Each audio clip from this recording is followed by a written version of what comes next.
Lights, camera, action.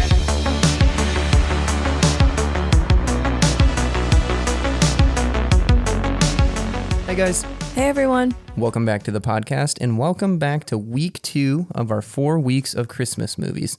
Today we're going to be covering Die Hard, which isn't necessarily a Christmas movie, or is it? It's been a hot topic of controversy for many years.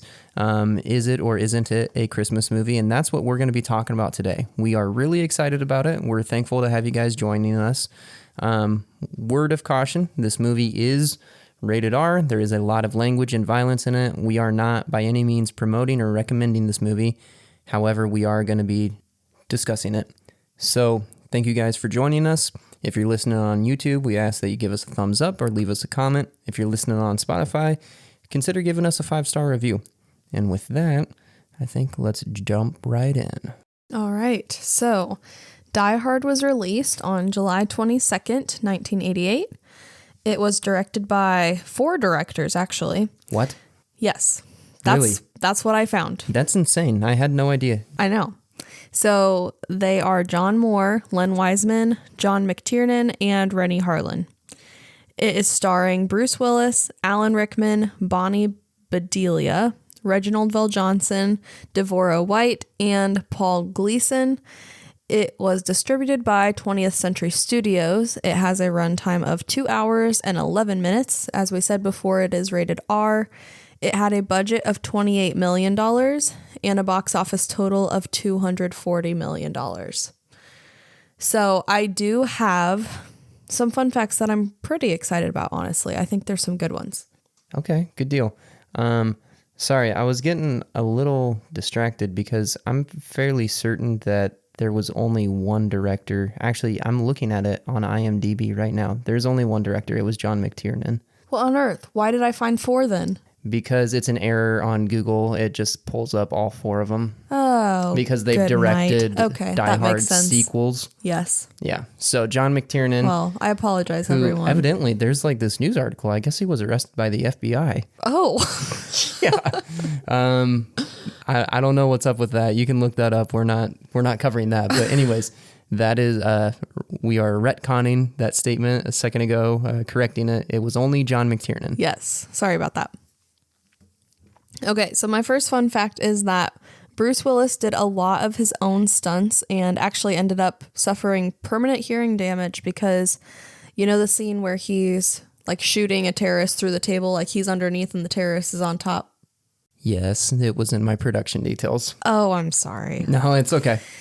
Do you want to explain why he lost hearing? What happened to cause it? Yeah, I mean, it's pretty straightforward. He was shooting ammunition, but it was they were blanks, so there was not an actual live round, which is really common on Hollywood sets. He was firing blanks, but he was underneath the conference room table crawling on his back, so he's already in a confined space. The gun's going to be closer to him than he would actually normally be holding it if you're standing up pointing it. Mm-hmm. And then additionally, he had the conference room table directly above him, so that sound isn't able to go anywhere except it's going to bounce off that table and then come directly back down to where he is. Right. It can't be dispersed out. So between having it close to him, closer to his body, and then being in a confined space, he ended up permanently losing 2/3 of his hearing on his left ear, I believe. Yes, I believe so. Yeah. Okay, so my next one is that if you've watched the movie, there is a lot of glass that gets shattered. Yes. And, whether it's glass being jumped through or glass being shot through or whatever, do you have a guess at how much money they spent on glass alone? No, I have no idea. $130,000. Well, there is a reason for probably why it's that expensive, which I'll get into in the production details, but that may have been caused, that number might be so high because of an accident. Oh, okay. Well, I'm excited to hear about it. So my next one, hopefully you don't have this. Do you have anything about where they shot at, like the building? I mean, I do, but it's just that it's an actual building. I mean, Oh, okay. I only have a little bit. Okay, well, I'm going to tell you. So the building that the whole film takes place in is actually Fox Plaza, which is the headquarters of 20th Century Studios in Los Angeles. The building was under construction during filming, and so the 33rd and 34th floors were empty, so they used those as their set. But even though Die Hard was a Fox movie, the company still charged them a location rental fee for using the space. Interesting. My next one is that Die Hard is actually based on a book. It's one called Nothing Lasts Forever, and it's a sequel to a novel called The Detective, which was turned into a movie in 1968 starring Frank Sinatra. Yes. So technically 20th Century Fox was I'm gonna mess up this name, or not name, word, contractually Yes. obligated to offer the role of John McClane to Frank Sinatra. Yes. So to clarify, Die Hard in a technical, I don't exactly know the right terms, but on a technical level, Die Hard is a sequel to that Frank Sinatra Right. film, Yes. The Detective, because it was based on a book adaptation of the sequel to that movie. Right. So, like you said, they were contractually obligated to offer it to him because it, on paper, and the movie, the book rights of that was used for the script of Die Hard. Mm-hmm. So that's why they had to offer it to Frank Sinatra, Right. who at this point in his life would have been in his 70s. Yes. So he declined it. So my next one is that Bruce Willis was actually the fifth choice to play the lead. He was still at this point like a relatively unknown actor. He had only been in like a couple other things before this, I believe. So the role was first offered to Arnold Schwarzenegger, Burt Reynolds, Sylvester Stallone, Harrison Ford, and Richard Gere. And wasn't there another one that you said? So I don't know that it's true that Bruce Willis was the fifth actor that it was offered to. He was like the 10th or 12th. Oh, okay. So I had that it was Arnold Schwarzenegger, Sylvester Stallone, Richard Gere, Clint Eastwood, Harrison Ford, Burt Reynolds, Nick Nolte, Mel Gibson, Don Johnson, Richard Dean Anderson, Paul Newman, who I love Paul Newman, James Caan, and Al Pacino. Yeah, so yeah, not fifth. Yeah, so all of those guys were all offered the role for this film. And I guess if you technically count Frank Sinatra, I don't think anybody was serious about having him in the film, but they had to do it. Yeah. But yes, all of those guys were offered the role, and they all declined for one reason or another. Okay, so my next fact is another casting detail, actually. Sam Neill was actually originally offered the role of Hans Gruber. Really? Really? So for all our Jurassic Park fans out there, Yes. Sam Neill is, what's his name in Jurassic Park? He's Dr. Grant? Is it Dr. Grant? I don't remember. I can't remember off the top of my head. That now just that came I bring in my it up. head, and I don't know why. I think it is, yes, it's Dr. Alan Grant. Wow, I'm impressed with good job. myself. Yes, so he was originally offered the role. I couldn't find why he turned it down, but he did turn it down, and that's why Interesting. he's not in it. So my next fact is that none of the actors playing the terrorists spoke German. So in the theatrical release, they spoke just like gibberish, basically, that sounded like German. Right. And then when the actual like movie came out, I guess. Right, like the at-home VHS copy. Right, yes. They replaced it with real German, like just audio over. Right. So if you look really closely, their lips don't match up to what they're saying. Really? Yes. I did not pick up on that. Yeah. And that is all of the fun facts that I have. Okay. Well, I will jump into production details then. I don't have a ton because most of the production details I had fell under kind of fun fact stuff that I knew you'd be covering. But I do have some. So, principal photography began in November 1987 and it concluded in March 1988. The movie was shot almost entirely at Fox Plaza in Century City, which, if you didn't know, like I did not know, Century City is a suburb in, it's a business district in Los Angeles. Stunts for the film were almost all done practically and shot in camera. The only stunt that utilized miniatures was the scene where the roof explodes off of Nakatomi Plaza. So they built a little model and exploded it with the roof coming off. That they didn't do that for real, but that was one of the few things that wasn't actually captured in camera. I wondered how they did that. Yeah. Bruce Willis did the majority of his own stunts. That was one of the things he wanted to do. Because for those of you who don't know, as Emily was saying earlier, Bruce Willis was not an action star at this point. Actually, he wasn't really a star at all. He had a couple roles, but was mostly known for doing comedies. So one of the things he wanted to do was his own stunts, kind of establish himself as an action star, which we all know that this movie did. But the public did not believe it. They actually did not like him, and market research showed that people were willing to not see the movie because he was the lead role, and they changed their marketing campaign because of him. Really? Yeah, they just didn't see him as an action star, and they also felt like, because he didn't, at the time, like doing interviews for movies, so people assumed that he was just arrogant, which, I mean, I've watched Bruce Willis in interviews, and I would say he's the complete opposite. He's just an actual person and not, like, captured by fame, you know? I did see... I'm assuming it would be for this reason. I'm not sure why, or I'm not sure if that's true, but I saw that a lot of like the posters and things that they were making for this movie and advertisements and stuff like did not have Bruce Willis in it. Yes, and it from everything that I saw, it was directly related to the market research they did. However, the company denied it. Gotcha. They would not publicly come out against Bruce Willis because they wanted to support him. However, I think it shows in some way, shape, or form that they were not interested in casting him. They went through a slew of, 10, 12 guys that all declined before he accepted. So I don't know that I would say it was unrelated. Gotcha. But anyways, Bruce did most of his own stunts, and the very first one he did was a scene at the end of the movie where he ties a fire hose to his waist and jumps off the roof.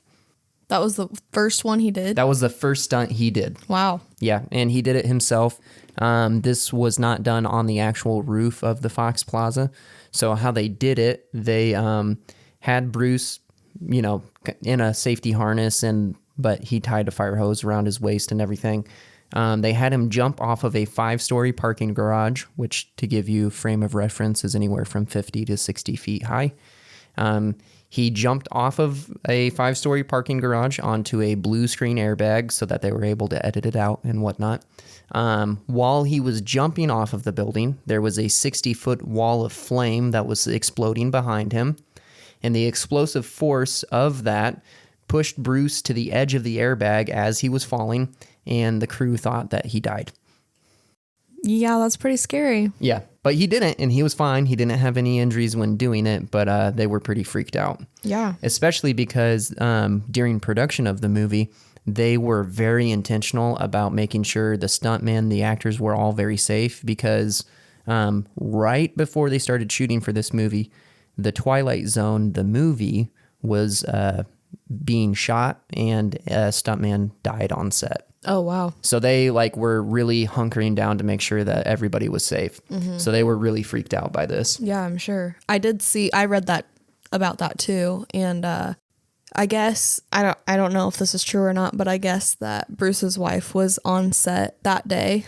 Yeah, and Demi, at the time it was Demi Moore, his first wife. Yeah, and watched that happen. And apparently Bruce got up and was laughing, and she was not amused. I'm sure she was probably not happy. Yeah. Yeah. Well, so there was a scene, probably more than one, but at least one that I know of, where a stunt double did fill in for Bruce Willis. And that was a scene where John McClane jumps from a balcony to the air duct. It's when he's trying to escape the German terrorists, and he puts his gun. He uses like the gun sling. He unclips it and is kind of hanging down into a shaft, it's not an elevator shaft, but I guess it's some kind of vent of some vent shaft. I don't know. Yeah. Just a big open area. And so he's hanging down, and there's 2 air ducts that are on the wall next to him, and he has to jump over to it. Well, stunt double filled in to do that. When the stunt double went to jump from the wall where he was hanging from the gun over to the air duct, he was originally supposed to grab on to the first air duct, the higher one, and he fell lower than he was supposed to, and he did actually save himself, and he caught the second air duct, but that was not in the script. That was not supposed to happen, and because it did happen, and they caught it in camera, they put it in the final movie because it was way more dramatic and caused even more tension in an already high-stakes scenario. Yeah, I mean, when we watched this, we just watched it yesterday, and we both were like our jaws dropped when that happened. Neither of us had seen this movie before. Right. So, it was really cool to watch the movie for the first time with fresh set of eyes. We didn't know the story. I mean, we kind of had a rough idea of the story, but we didn't know, what was going to happen in each scene. And it was really crazy to see that play out. And then the next production detail I had was about Bruce suffering the permanent hearing loss, which we already covered.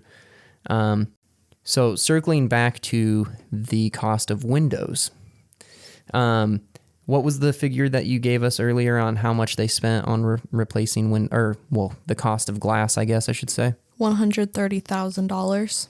Okay.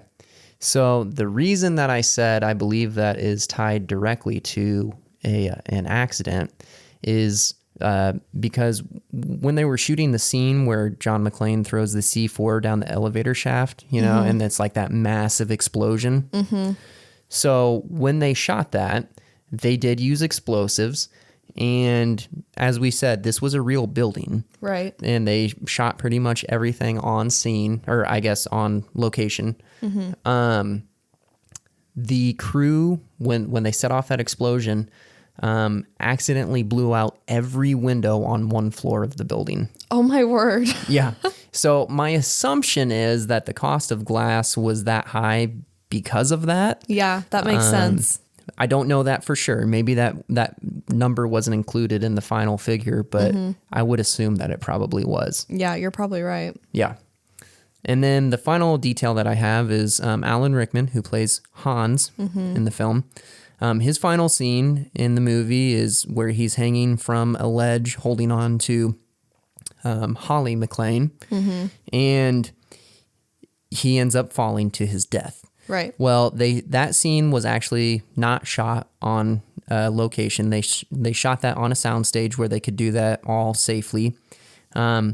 Rickman fell anywhere from 20 to 70 feet. Reports are inconsistent as to what it was, but he did actually fall onto, again, a blue screen airbag. And when they were rehearsing the fall, the stunt coordinator had told him, hey, we're going to drop you on the count of 3. But they intentionally dropped him on 1 so that when they were shooting, that they would be able to capture a true look of fear in his eyes. Yeah. Yeah, and which freaked him out, but I'm sure. It shows in the final product. Yeah, you can see that he is freaked out for sure. Yeah. So, anyways, that is the final production detail that I have. Okay, so let's move on to ratings, and then, we have to. I'm excited to hear if you actually think this is a Christmas movie or not. Yes. So first, rate it. What would you rate this movie? Okay, so this is a tough one for me, because this is a really good movie. It's really good. I would say honestly, I like action movies. in as far as like some of my favorite action movies go, outside of superhero movies, because all of them are action movies, I'm just going to put them in a different category. I would say for me personally, one of my all-time favorite action movies is Terminator 2. This one is easily right up there with that movie. Like it is so solid. You know, I don't appreciate all that. There is a lot of language in this movie. Yes. And as I kind of said in I think it was last week's episode when we were covering Home Alone, the violence and all that stuff, it doesn't really bother me. This movie is actually very tame in terms of being graphic. It's more so situational in terms of what you actually see. Like it's dramatic, but you don't see like someone's face being caved in. Like, you know what I mean? So it is violent for sure. But I will say it's actually not as bad as I was expecting it to be in terms of graphic content that you see. But again, my opinion is a little bit skewed on that stuff because I have worked in emergency care and intensive care in hospitals. And so that stuff doesn't really bother me. I will say I have a differing viewpoint from you. It was pretty graphic in my opinion, but Yeah. I'm also kind of a weenie when it comes to that stuff. So They did a good job of leading you to believe that they were going to show what was going to happen and cut And away not. at the very, very, Yeah. very last second. there were a which couple created- things that they actually did show though. Yeah, there But- were. yeah. But I will say I have a lot of credit and respect for the filmmakers to making you think they're going to go there and then they don't, which it still gives you the same response, you know, the drama Right. and whatnot. Yeah. So this is by far, and just the story. I absolutely Yeah, love the it is story of good. this movie. Great movie. I mean, this is just an ordinary guy who gets caught in an extraordinary circumstance. So I think that's super cool. If I'm going to rate it on a scale of 1 to 100, it's really tough for me because I want to give it a really high rating. But I don't know. So I'm just going to go with my gut. And I'm just going to give this a 92. Okay. And I don't know why, but that's where I'm at. I'm just going to give it a 92. Okay. Well, everything you said I was going to say, so I'm not going to really repeat everything, but I decided my rating last night after we watched it. Yeah. And I'm going to give it a 90, I think. Okay. I was kind of going like with a 90, but I really liked this movie. Yeah, it is very good.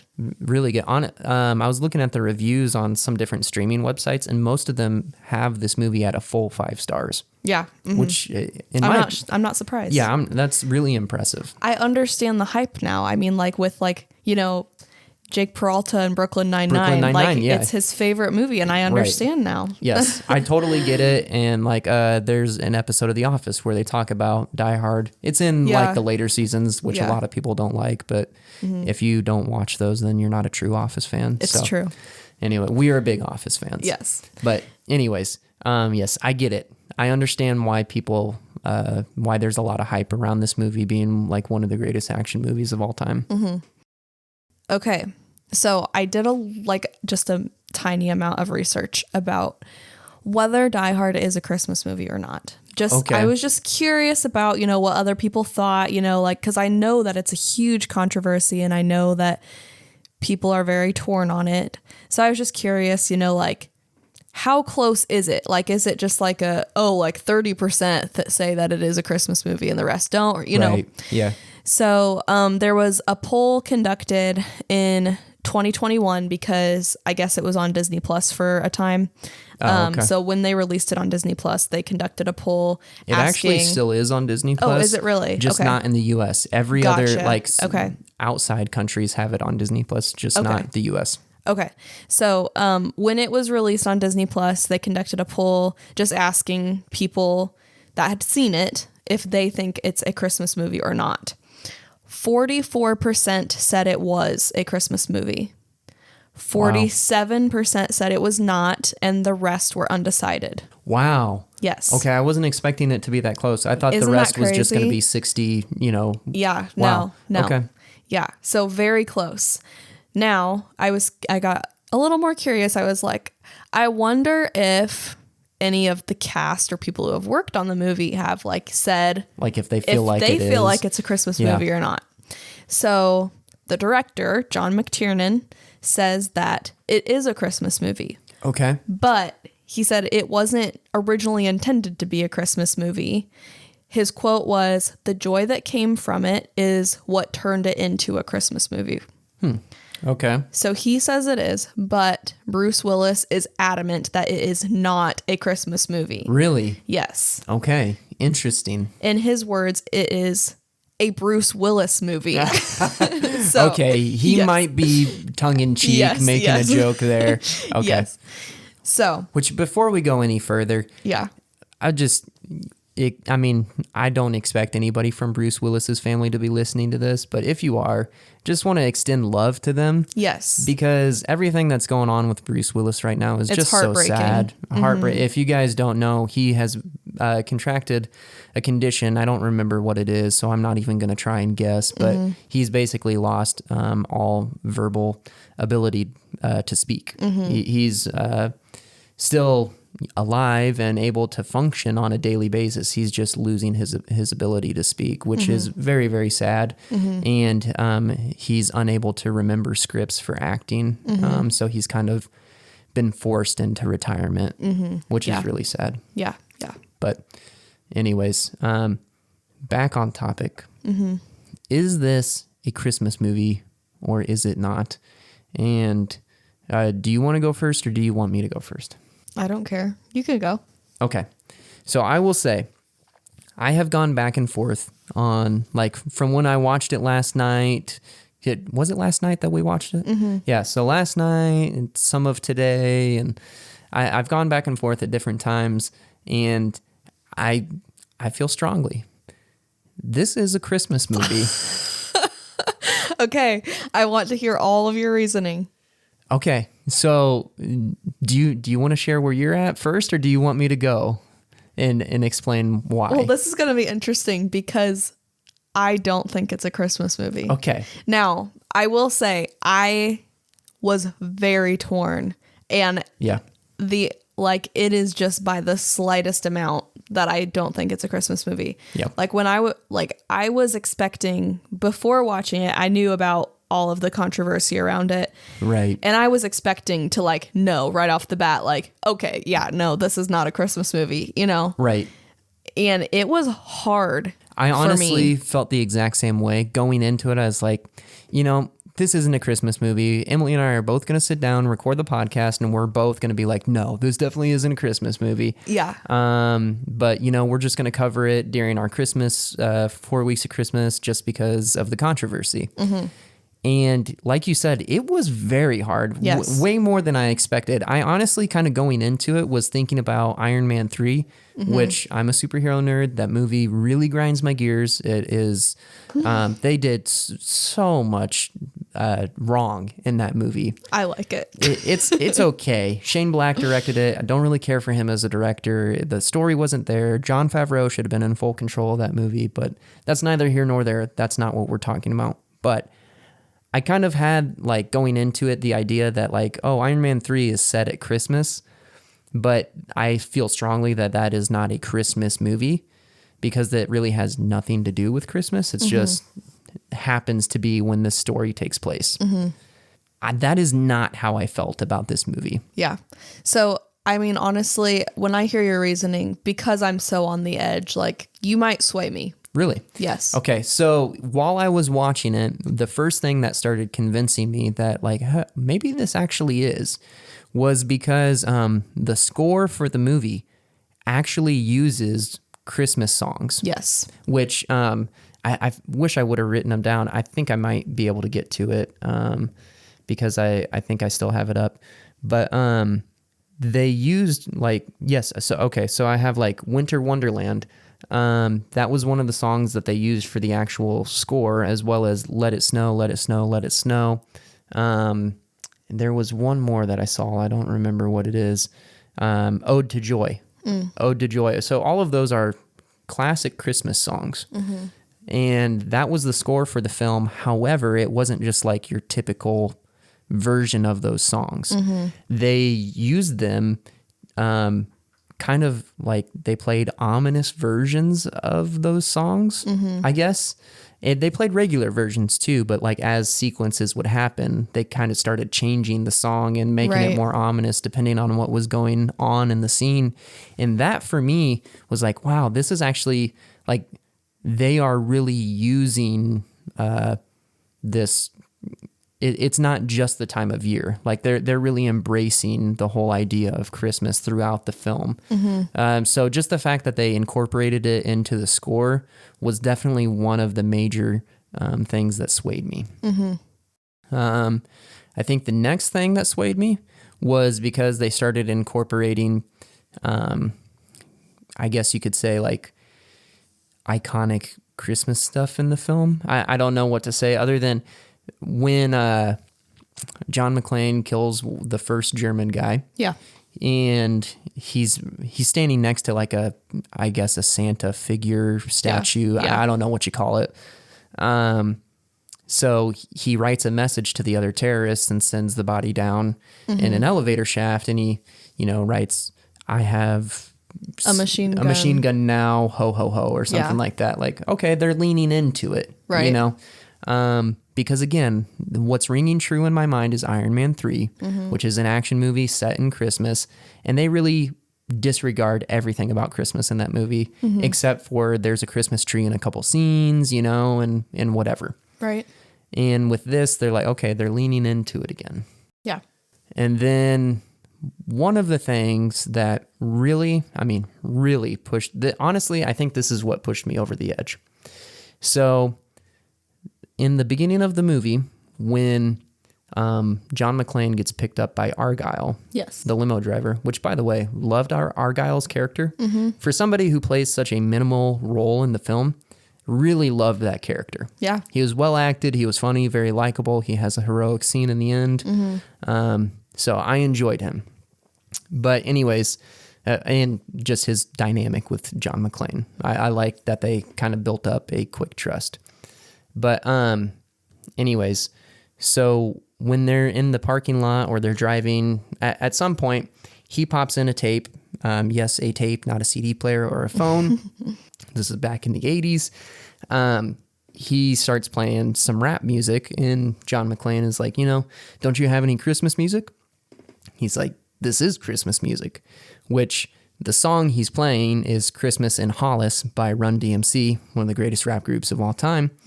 And this movie, because of that scene where he plays it and that song starts going, because of this movie has cemented Christmas in Hollis as a Christmas classic song. Like there was a poll done and people, feel like, oh yeah, that's definitely a Christmas classic. And it's because of this movie. Okay. And that's, for me, is what pushed me over the edge. All right. So is that all you have as far as reasons that you think it is a Christmas movie? I mean, I think so. Those are all the things at the top of my mind. At the end of the day, really, I guess you have to get into what is a Christmas movie. Right. Because then you start getting into like, oh, well, it has to be this or that or whatever. And like, I don't know. Not everything's one-to-one. And I think for me, it when you see it, and when it's not. Like Iron Man 3 definitely is not. But the fact that there's even a conversation about it, and that there's like controversy or whatever, the fact that both of us were on the fence, like, okay, well, there's obviously something to this more than just like, oh, well, it takes place at Christmas, so it's a Christmas movie. Yeah. I just the fact that that's there is all the more reason for me to be like, okay, maybe this is one. Yeah. So. Okay. Well, I'm still leaning toward no, but okay. I don't know. I'm still struggling, but I'm gonna give you my reasonings for why I think it's not. Before you go, I will say, as I watched the movie, this was kind of ringing like in the back of my mind, like, oh, what do you think? Is this, a Christmas movie?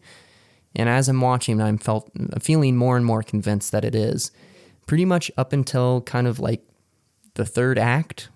And when it's pretty much just all action, at that point, I was like, okay, yeah, probably not. Yeah. And I think because it ends on that note, is why I maybe feel like, okay, yeah, maybe this isn't. Yeah.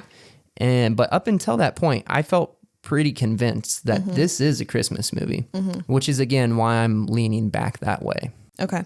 So, one thing that I like when I was kind of reading up on like what other people think about it, one big reason that a lot of people argue that it's not a Christmas movie is because it's like, oh, like Christmas movies don't have violence, like Christmas movies don't have machine guns and things like that.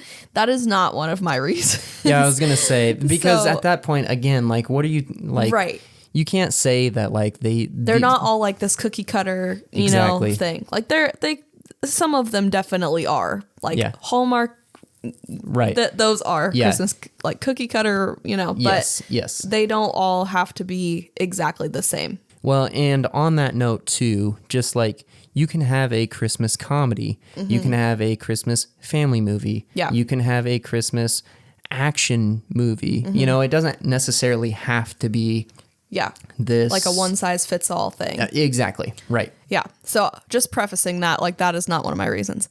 One of my reasons though is this movie was released in the summer. Okay, that's fair. Christmas movies, you know, typically will come out around Christmas time. I mean, there's a definite possibility that there's some that haven't, but hey, Christmas in July though, am I right? All right. Anyways, okay, my second reason is kind of a lengthier one, so forgive me. But in the movie, all of the action happens in December, obviously, and there's lots of, you know, Christmas decorations all throughout the movie. And this makes a lot of people believe that it is a Christmas movie just because of those things. But I would argue that the plot of the movie is about a terrorist taking over a building, and this could happen any time of year. In the movie, it just happens to happen in December. So just because something happens in December doesn't mean it's Christmas related.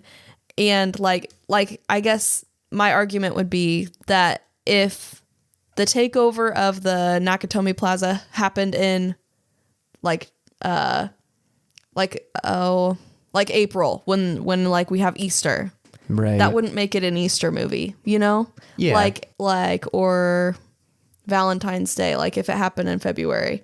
And I did get some of this, like I found some of my arguments online too to help back me up. I have some sources to cite. Okay. But so I don't know. Basically what I'm getting at, I think, is that even though the movie takes place on Christmas, it doesn't affect the plot. You could have taken out everything Christmas related and still been left with the same movie. Okay. So to counter that argument, because I feel like that is a valid argument. So what does every kid wish for on Christmas? Outside of presents, you know, what do little kids hope for on Christmas? I don't know. Well, if you're like me, the first thing you do when you wake up, and I'm, you know, almost 26 and I still do this Christmas morning, you go out, look through the window and see if it snowed. Oh, okay. Okay, at the very end of the movie, it starts snowing. Remember, this movie is set in Los Angeles. The last time it snowed in LA was in 1962. Wow. Okay. So I feel like that inclusion makes it like, okay, this is maybe intentional on the creator, the director, you know, that whole team that they wanted it to snow. Okay. That's my first reason. Second reason, John's wife has a Christmas themed name. I did see that online too. Holly McClane. I mean, there's nothing more festive than Holly. Okay, well, my last reason is going to just be the end-all, be-all, like, this is going to change your mind, okay? And my last reason is going to be the end-all, be-all and change your mind. Okay, I want to hear yours first. No, I want to hear yours first. Okay, well, my last reason is that if Bruce Willis says that it's not a Christmas movie... Okay, please. It's not a Christmas movie. Was that actually your reason? Yes. I think he was probably joking. Okay. Anyways, I want to hear your last reason. My last reason is scientifically proving. Oh, goodness. Okay. Scientifically proving that Die Hard is in fact a Christmas movie. So this was research that was conducted in 2016 based on only Dish Network statistics. Okay. But according to these stats from 2016 released by Dish Network, 1.3 million Americans watched Die Hard on Christmas Eve, which beat out your traditional holiday movies like Home Alone, Miracle on 34th Street, and The Santa Claus. Oh my gosh. This is 1.3 million Americans chose to watch this movie rather than watching an all-time Christmas classic like Home Alone, The Santa Claus, or Miracle on 34th Street, which are all undoubtedly Christmas movies. Mm-hmm. The numbers don't lie. Okay. I'm not going to say you've changed my mind because I still don't know, but you had some good points, I'd say. I will say that I wasn't expecting there to be as much to this as there actually is. Yes, I agree. I really did not anticipate it. Like, I've heard a lot of people talk about it, but I didn't know if that was just kind of a regional thing, or what, if it's just, I didn't know if that it was as nearly as big as it is, this conversation. Yeah. So I think that's pretty cool. And you've got one of each here in this conversation. Right. I believe that it is. You believe that it is not. Mm-hmm. And that's okay. But that's why we're covering it here. We had never seen it. We wanted to talk about it and find out, for ourselves. Mm-hmm. So before we wrap this episode up, we really didn't talk about any of our favorite scenes or things we liked or disliked. Is there anything that jumps out to you that you want to cover? I don't know. I know that there were scenes while I was watching that I really enjoyed. I can't think of like specific instances off the top of my head. I just remember I just really enjoyed the whole thing. Like I felt like you said earlier, the story was really good. I appreciated that it wasn't just this kind of like, I mean, not to throw like Transformers under the bus, but like just like a kind of how you describe it, like just a popcorn movie, you know? Yeah. Like I appreciated that it wasn't just this like, oh, we're just going to do a ton of explosions and that's it. I appreciated the story behind it. And I loved the relationship between the police officer and John. And I loved the whole like how everything was happening over the walkie-talkies or radios, not walkie-talkies. Yep. And yeah, I don't know if there were any like specific scenes where I'm like, oh, that was my favorite one. But overall, I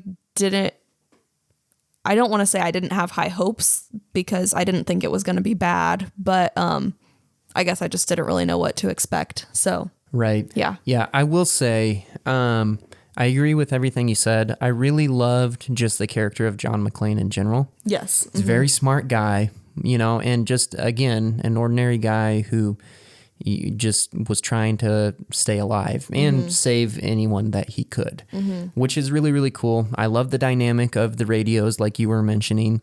And just additionally, like how that played out, where he was able to talk to Al, played by Reginald VelJohnson, but like all the German terrorists could listen to him. Right.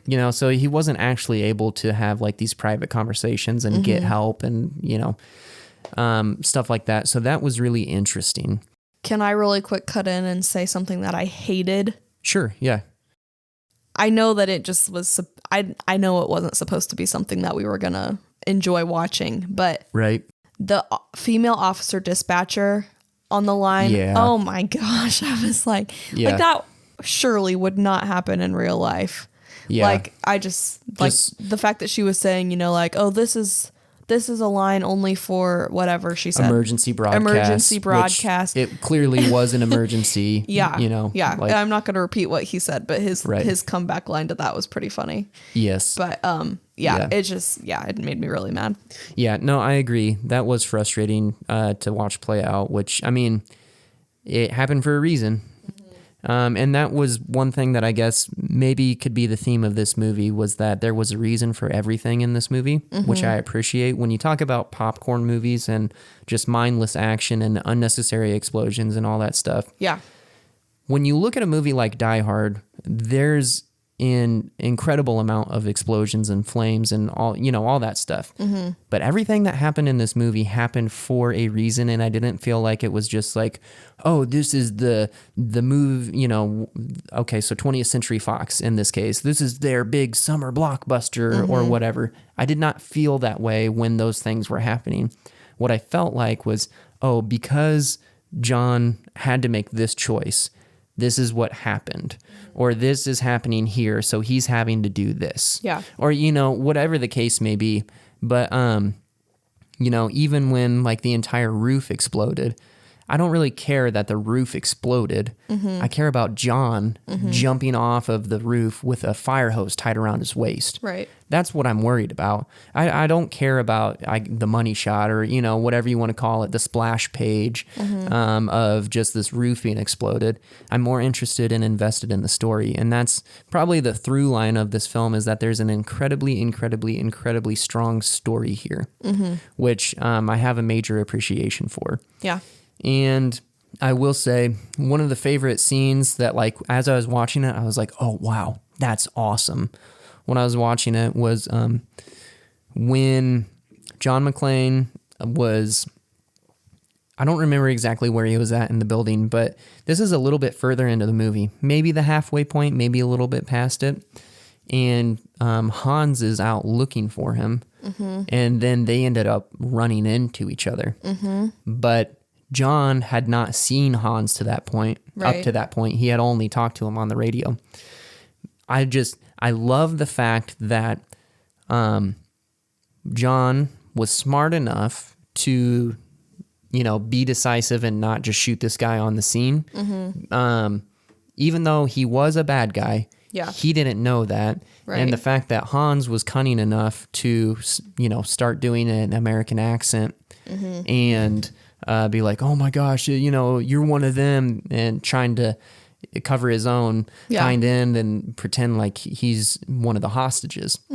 That was incredibly smart. And by the way, fun fact, the only reason that's in the movie is because at one point in between shooting scenes, the director heard Alan Rickman, was that his name? Yes, Alan. He heard him doing an American accent, and then they ended up writing a scene for it. Oh. Yeah. I had read something different. Oh, well, that's about how that came about. That's what I had found. Okay. That they ended up writing that scene and incorporating it because of that, but maybe not. Yeah. But anyways, I love the dynamic there, because the first thing that came to my head was like, wow, I don't know that I've ever seen this in a movie before, where the hero of the story is being forced to be in a room with the bad guy in the movie, and he doesn't know it, but the bad guy does. And the bad guy's playing it off, and he can't do anything about it because he's not armed. Yeah. But the hero is, and the hero's helping him. But, the thing that like just takes it one notch higher or makes it even better is the fact that John starts grilling this guy and trying to figure out, hey, who are you? He notices the watch on his hand, which all the other German guys have the same watch. That was the first thing that tipped him off. Then he starts looking at the directory that's on the wall. It has all these names, and Hans ends up saying two of the names that are directly next to each other that's his name. I'm Clay something. Crawford or something like that. Something like that. Which those names are directly together. And John picks up on it. And then he does it really slick, very nonchalant. You wouldn't pick up on it unless you're paying attention. John starts calling him Bill. And Hans doesn't react, which confirms for John that, okay, this guy is one of the bad guys and he's just faking. He does that, which was incredibly smart, and Hans doesn't realize that he did that, and he continues to call him Bill. He doesn't pick up on it. And then John goes as far as taking the bullets out of the gun, but he does it very, I guess, discreetly. inconspicuously. Yeah. And then gives the gun to Hans, allowing him to think that he's like got the upper hand now. Yeah. I mean, just how that entire scene played out was incredibly like dynamic and tense and smart. And like, that was great filmmaking. Yes. And great storytelling. I don't know that I've ever seen anything quite like that in film. And that scene specifically was ingrained in my mind as this is an amazing scene. Yeah, I agree. I really love that too. I will say one thing I didn't mention earlier was in that scene when Alan is doing the American accent, he actually is English or British, I guess I should say. And so he has a British accent. So that was unnatural to him, to do an American accent. Right. And I guess John Tiernan was very unhappy with how his American accent sounded. Really? And he kept having him do takes trying it differently, and that he just couldn't do it the way that he wanted him to. So they ended up just leaving it how it was. His American accent does sound weird. It does sound weird. But it sounds, I guess, believable enough. Yeah. You know. Mm-hmm. But yeah. Well, that's really all that I had. All that was on my mind. Mm-hmm. I do think too, just like as a whole, kind of as we're wrapping this episode up, I really love the character of John McClane and that he's kind of in a situation where he has to be by himself. Mm-hmm. He doesn't have help from anybody and he's just, trying to figure it all out. I think that dynamic is really cool too. Yeah. But yeah. Cool. Okay. Well, I think that does it for this episode. So guys, thank you so much for joining us and for listening. We hope you're having a great Christmas season. Next week, we're going to be covering an all-time Christmas classic, It's a Wonderful Life. This is another movie that Emily and I have not seen. I've heard it's one of the all-time greats, and we're really excited about watching it. It is, an old movie. It's in black and white. I heard they re-release it in color, but don't watch that. Go watch it in the original black and white version.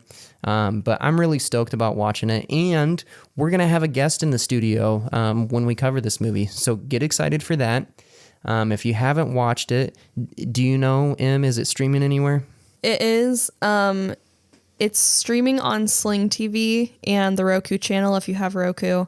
It's also on something called Plex, but I don't know what that is. Yeah, we can't vouch for that. Yeah, but anywhere else, it does cost money. Hulu, if you have a premium subscription, you can watch it. Oh, wait. I'm sorry. It's also on Amazon Prime for free. Oh, perfect. Okay, so Amazon Prime, Sling TV, Hulu, and Roku. Yes. So if you want to watch it, go check that out. You can look forward to next week's episode. And we love you guys. We hope you have a great week. See you next week. Bye.